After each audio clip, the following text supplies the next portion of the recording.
Like Ms. Maya said, that we have Mr. Arjun Gupta here. He's the founder of Mind Tuitions, author to two books, Shh, Don't Talk About Mental Health and the A to Z of Mental Health, a mental health activist, blogger, YouTuber, I don't know, so many things more altogether. If it can be packaged into one person, that is Mr. Arjun Gupta, who is here with us. And we are really honored and thank you, sir, for spending time out of your busy schedule and coming out here to talk and let us know more about you. So can you tell me a little bit, a little icebreaker as to how, tell us a little about yourself, your childhood, how it was, and we'll take it from there. All right. So thank you for that great introduction. I had no idea I'm so many things, but yeah. So I am from Hisar, Haryana. It's a small town which is called the Steel City of India. For some years, it was known as that. And I grew up in a pretty loving family with a couple of sisters, and I was the youngest child, so obviously the most pampered one. And yeah, I've been here since a long time. I was going to become a doctor. I was preparing for NEET and MBBS at the time, and one thing led to another, fortunately or unfortunately. But today, here I am as a psychologist, author, and everything that you just said, sitting in front of you. Really glad to be here. So my next question is like, yes, obviously you went through a lot, after, as in, I guess you did 2 years of MBBS, and that's when you sort of decided to change your path.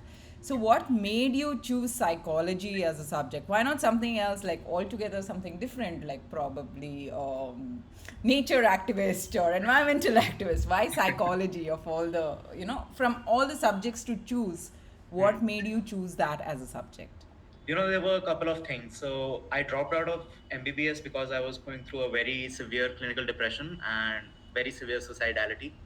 Okay. And I just did not believe that the biomedical model, as I was told, that it's just about your serotonin levels, that's what's causing all of this.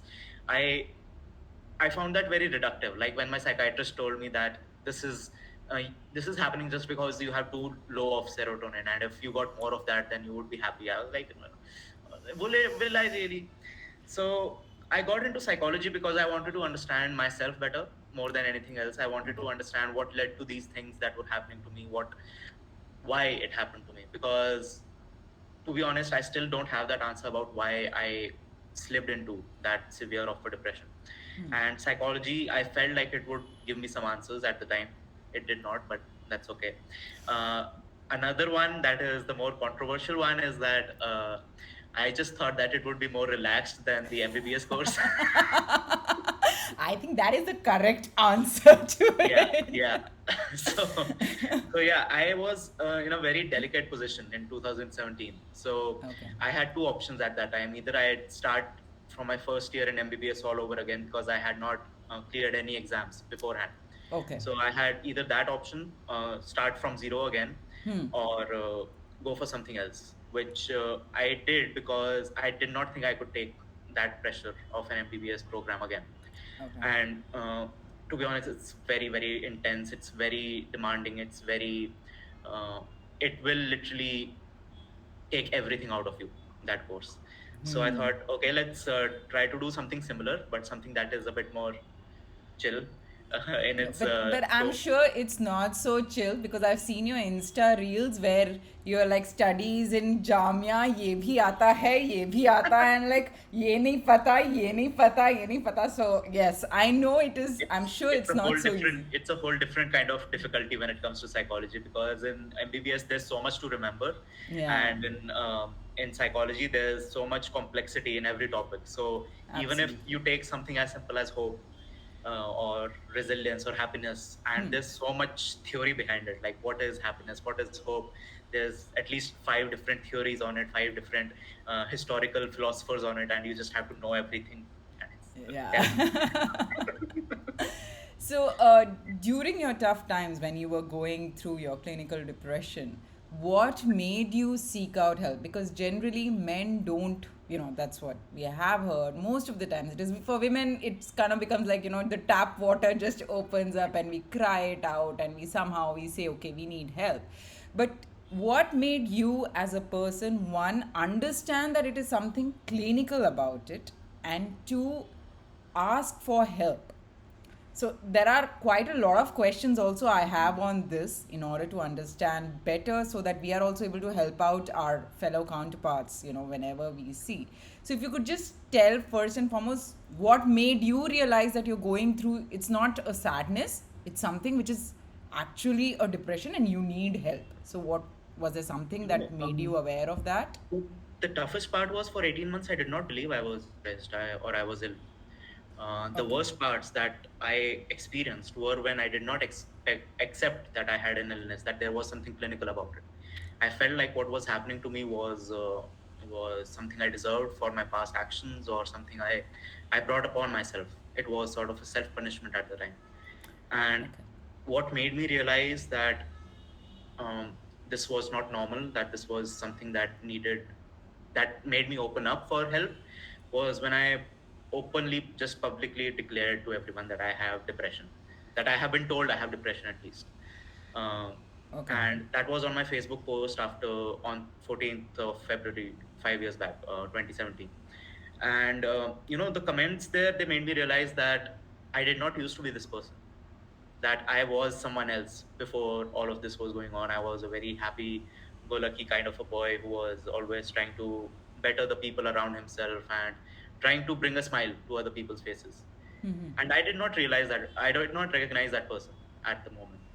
Uh, Okay. so that's what made me realize that okay, maybe this is something that needs clinical intervention. My parents were always very open to my problems. They were the ones who took me to a psychiatrist. They were the ones who took me to a psychologist. They were like, "Beta, this is not you.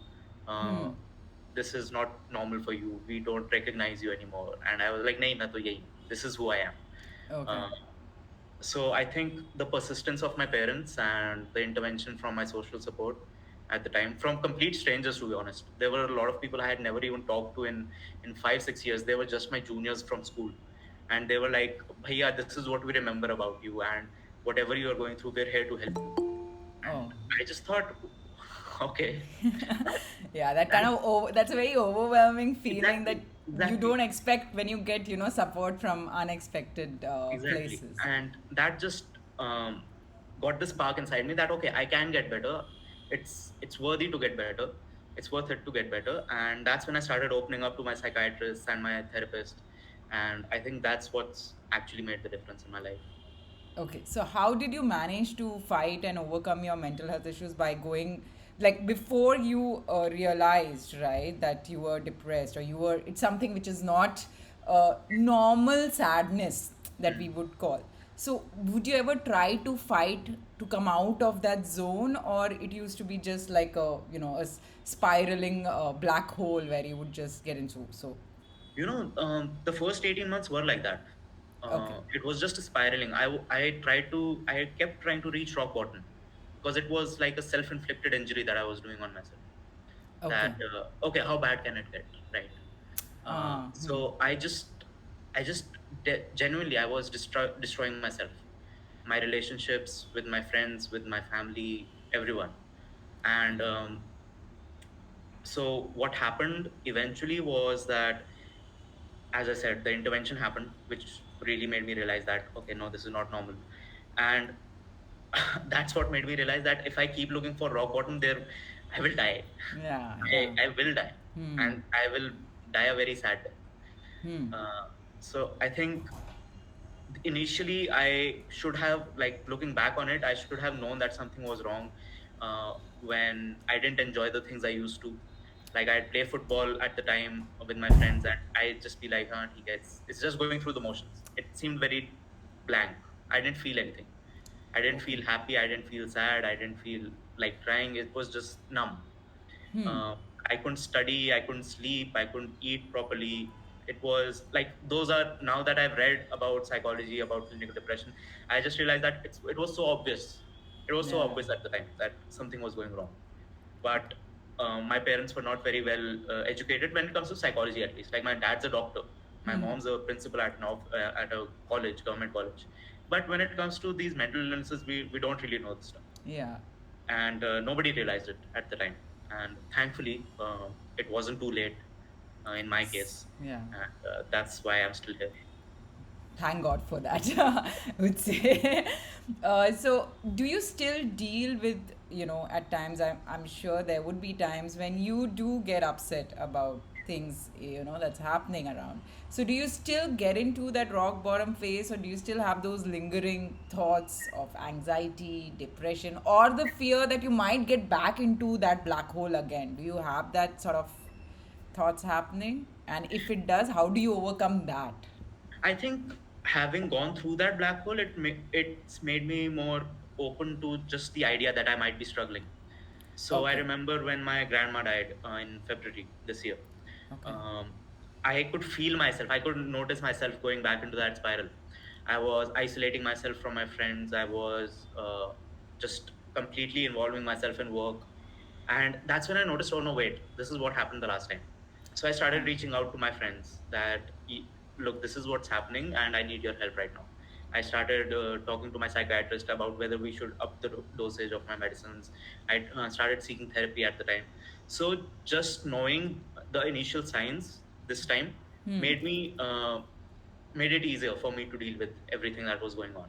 So you became So more self-aware with respect to the exactly, symptoms, and that kind of help. That also helps you to understand when to go and get the help that is required. Is that correct? Is that what you're exactly, saying? exactly. Okay. And what made you write the two books? I mean, one is okay, A to Z on mental health, and the other is it has a very funny, I wouldn't say it funny, but a very eye-catching, the book has a very eye-catching cover as well as a very eye-catching caption of "Shh, don't talk about mental health." So it's like, what made you? I'm more curious about the second book than the first. I'm Yeah, sorry yeah. The about second book is that. the better one. I don't consider my first book a book. Okay. My first book came along when I was a participant in this blogging challenge where it's like you have to blog for 26 days straight in the month of April, Wow. and you have to write on A to Z, like topics. You have to select a theme, and then you have to select 26 themes from that in A to Z, and that's when my first book came along. Okay. My second book was more of an effort. So I was thinking that this will also be a collection of blogs. Like I'll write 50 blogs and I'll just collect them together and it will just be published. But then I read this book by Richard Dawkins called The God Illusion. Hmm. And that was genuinely mind-numbingly good, that book. And I felt, as a writer, I felt embarrassed that there are books like this out there and I'm writing this sort of, nothing, Hmm. just for the sake of it, I'm writing. So I changed up the script, I changed up the structure of the book, and I structured it around what I would have wanted to read all Okay. those years back. If I needed a book, that is what I wrote in my second book. Yeah, because And I was reading the reviews, and all the reviews, in fact, whatever the reviews, are there, they're all saying that this is like the best help book for somebody who is going through depression. So there have been two, three, comments which says that, oh, if I read this book, I felt this is what I was going through. So I'm sure you've done a lot of. So did you face any issues while doing the research, or you managed to kind of? It was easy for you to write so it down. I did not want it to become just a self-help book because I felt like there were a lot of self-help books in psychology already. Hmm. So I went to the psychology section in a bookstore and it was full of self-help books, and I was like, "Oh, no, I don't want this." I did not want this in 2016 either, or 2015 when I was going through it. So I tried to infuse the two together, my own stories and stories of other people who have been going through depression. Hmm. I read a lot of case studies, and I also wanted to combine it with knowledge about clinical depression, about the history of it, about uh, you know the actuality of it, to Okay. bust some myths about it, right Okay. on along with all the stories that go along. Because I Hmm. feel like stories, they ground our experiences, but ultimately we also need some information, some knowledge to understand the whole paradigm, the Yeah. whole extent of the subject. So that's how I tried to combine the two. I think I did an okay job. And the name came up when there was a psychiatrist who was visiting my home. He's a family friend, and he told my parents actually that how long will he keep talking about this? How long will he keep doing this? Like, he has to get a stable career, right? Hmm. Can't always keep talking about mental health. Huh. This is what I want. How wrong can you be about this, right? We can keep talking about mental health. Yeah. Exactly. So Yeah. that's when I realized that even psychiatrists are saying that don't talk Hmm. about mental health so much. And Yeah. the three monkeys that's how we treat mental health usually. Don't look at it, don't talk about it, don't Yeah. hear it, and you'll be fine. Just ignore it. Yeah, just think Existence. there's some serotonin deficiency in you Yeah, and have yeah, some yeah, some stuff with you. So, yeah. talking about that, so what are the myths that probably some of the myths that we as a society in general feel that okay, probably that's there with depression. That like some of the things that I have heard is a person who's depressed is crying all the time or is just quiet and does not talk much about his or her feelings. So if somebody who's too quiet means that that person is depressed. Or I've heard people who just use the word term depression just for the heck of it. Oh, I didn't do well, I'm so depressed. Which is it is not nothing so light. There's nothing light about talking about depression. So is there any myth that like you said you had found out there were quite a number of myths I that mean, where do I start, to be honest? I mean, the first one that I encountered was that depression is just something these pharmaceutical companies have come up with to sell you medicines. And that's when I looked at the history of clinical depression and I said, like, look, 3,000 years ago, also, people were reporting similar symptoms, similar experiences. Even 800 years ago, people were reporting this. 600 years ago, people were reporting it. It's not a new phenomenon. It's not something that just came up out of nowhere in the 1960s. yeah. So that was the first one. The other one was like, as you said, depressed and depression. It's very irritating after a point because you can't correct everyone all the time, right? Exactly. And similarly with OCD, people just keep saying that if I'm very organized or if I like to keep things clean, then I have OCD. And if I don't, Sometimes. if I'm very sad or I'm very quiet, then I have depression. And it's just stop. Please stop doing that. Yeah.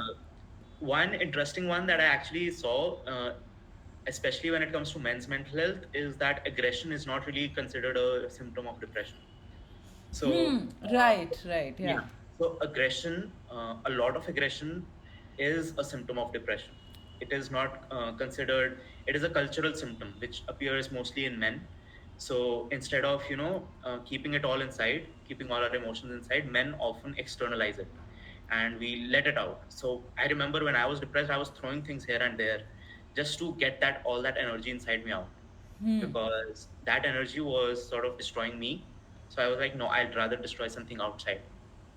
And if you go to a psychiatrist or a psychologist, they won't consider this a symptom of depression. They might give you antipsychotics, which they did give me because they were like, "ये तो ऐसे normal नहीं होता." It is not what the DSM says.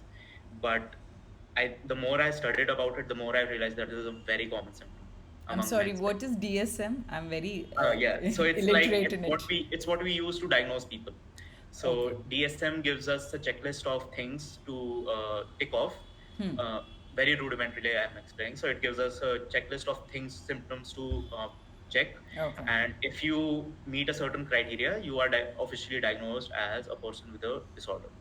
Okay, okay. So Yeah, they said that because yours does not come in that particular checklist, you yeah. are not depressed. It's probably some psychotic case sort of a Yeah, thing, so is it? they were like, you probably have bipolar, you might have schizophrenia, you might like aggression does not come up in depression.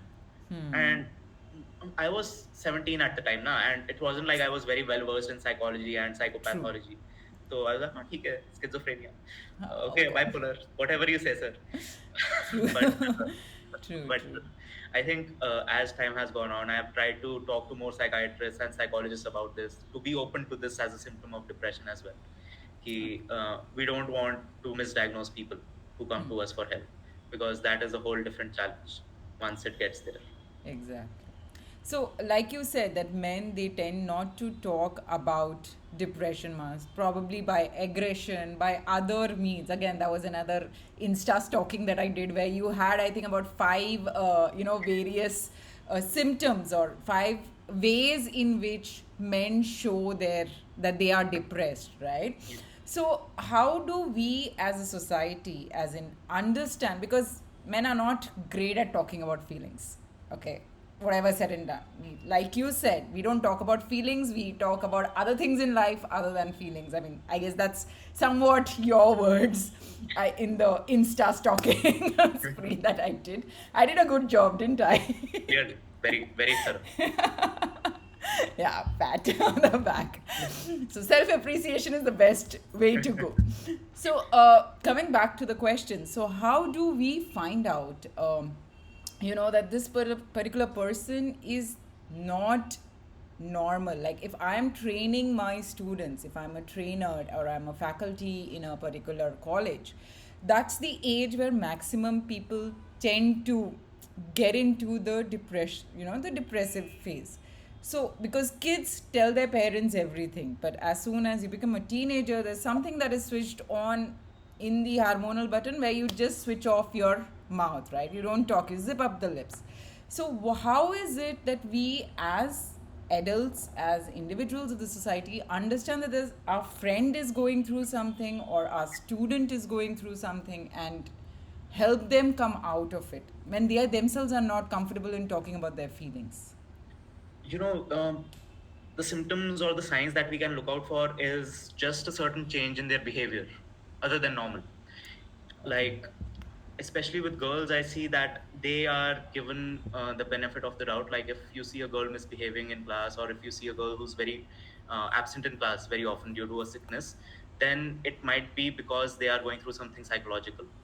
So I found this in my undergraduate research that women often somatize their symptoms. So they'll either lose a lot of weight or they'll be sick very often. Whereas men, they just go on a different externalizing route. So they might, as I said, they might get more aggressive than they used to be. Then they might get into substance abuse more than normal. Okay.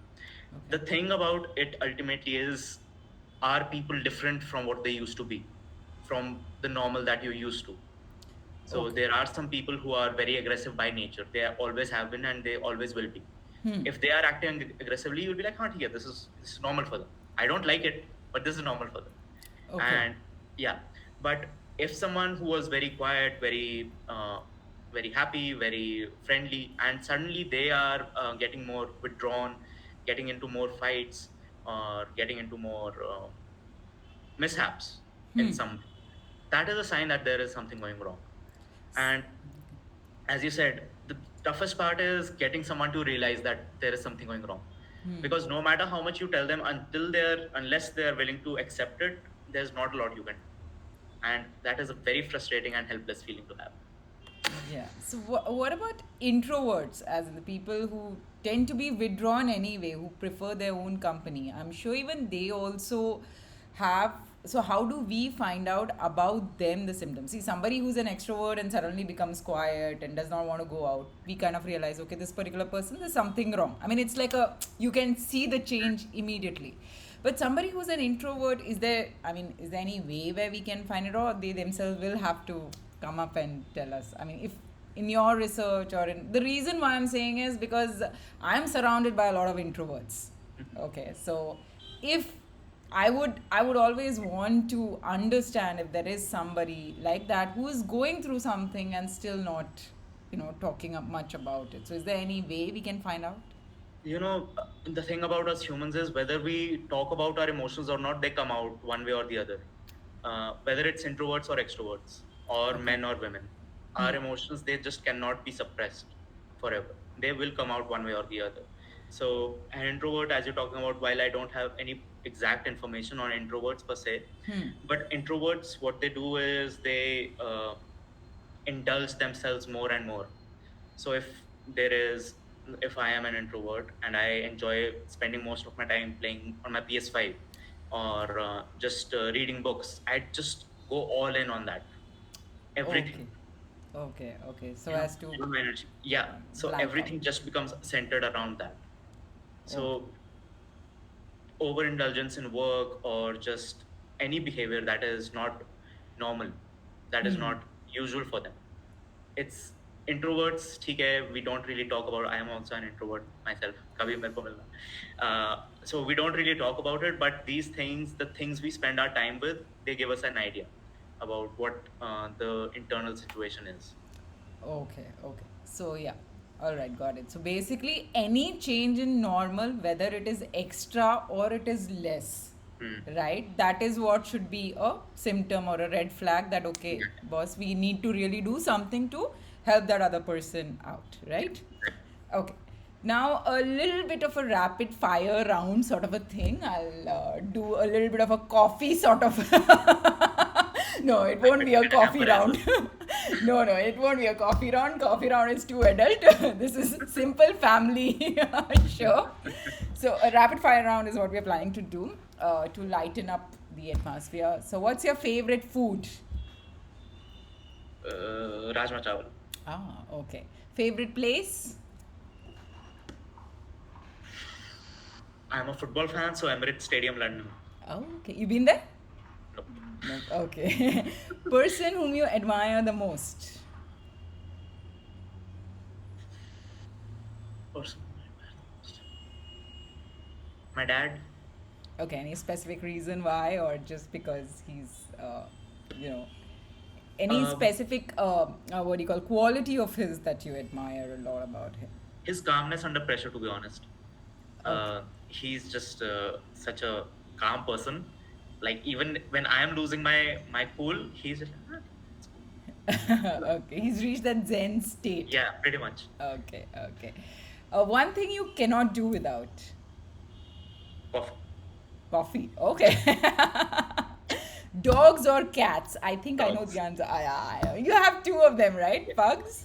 Yeah. Yeah, right. Okay. Hashtag stalker. Okay. Favorite quote? Never Quotation. live by any quotes. You never live by any quotes? Okay. Any favorite book? I think you already told about that book, but is there any other favorite book of yours? I don't have any favorites right now. It's been a while since I got back into reading, to be honest. Oh, But God Delusion will be one that has had the most impact on me. Congratulations. Okay. And you can always market your book also. It's okay. Shh, don't talk about mental Yes, health. yes, yes, you're right. That's my favorite book. What a book. Best one ever. Yes, that's the best one ever. And like I said, a favorite quote, since you don't, go by the quotes or the tagline per se, you can always, whenever somebody asks you next time, you can always talk about illuminating minds, transforming lives, which is mine empowered car. Quote.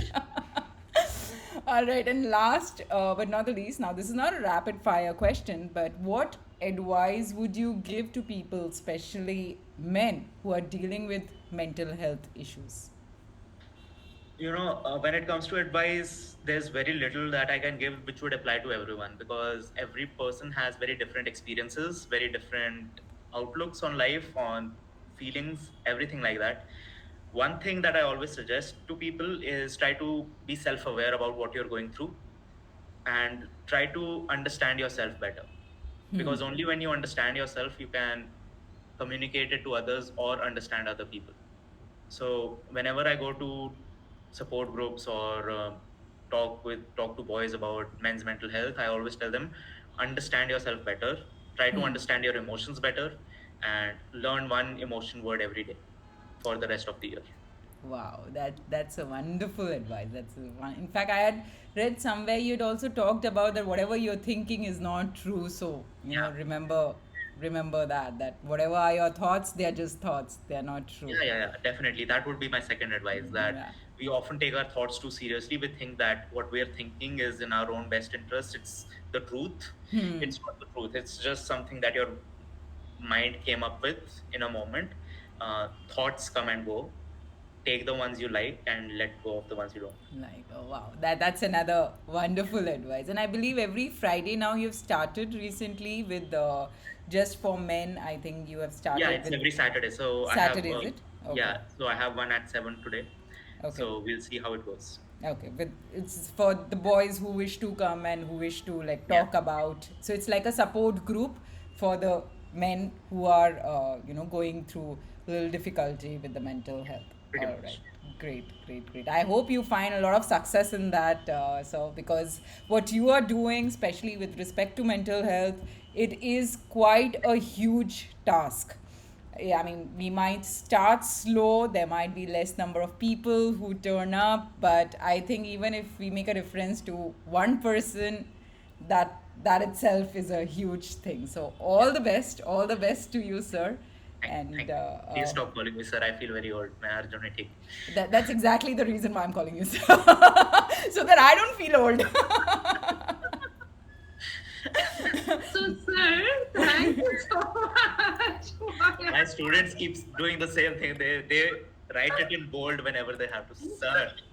No, they need to call you. We are calling so that we feel young. Yeah, no, really, it was a very, very wonderful chat, you know, about how you've been through things, and I'm sure all those who are hearing would have got inspired to fight their own battles and come out of it, and hopefully have some great takeaways from your session. Yeah, So, I love the energy and the rapid fire especially. so I actually wanted to ask you one thing. So this thing about Saturday. Yeah. So anybody can join in, or is it So like how does it work? This I'm trying to keep it open for men only right now. Men. Yeah, I mean men only. Yeah, Is it men or boys? Is it between ages of 18 to 30, they can join in. 18 to 30? Okay. Yeah. And it's So- free? Is it free? Yeah. Yeah. It's free time. Okay. So if you could kindly share that Yeah, I'll information. share the registration link. Anyone, if they want to join in, they Please. can. Yeah. Because I think there might be some people who might want to talk. So Yeah, they might be more comfortable talking to, a to male guys, counterpart. guys talking to guys. So when Yeah. I'm doing these chats, it's very common that people come in after the conversation is over. So if anyone wants to chat, they can register on this link and join in at 7 today. Okay, I'll just save it because I think once we get out of. Yeah. We can put it in our Insta so Yeah. that if anyone wants, through that they can come. Because I think it's a really wonderful initiative that you're doing. I mean, because men don't really get that outlet. Yeah. They have this, society to be the, societal pressure to be the, big guy. Macho or whatever. man. Yeah, macho guy. Yeah, I think that's all bullshit. so I think you're doing a great job by giving them that outlet, that really, going that extra mile and doing it every Saturday. That's fantastic. I hope and pray that you go and achieve a lot more, reach out to a lot more people, and can help a lot more people. Thank you. So thank you so much for joining us.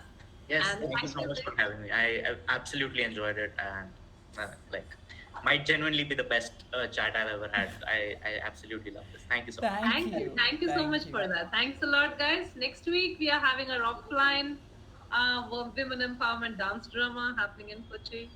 So next week we're not having any webinars, but yeah, all of those who can join us, join in offline. So I will see you the week after. Thank you. Have a Thank you beautiful so week. much.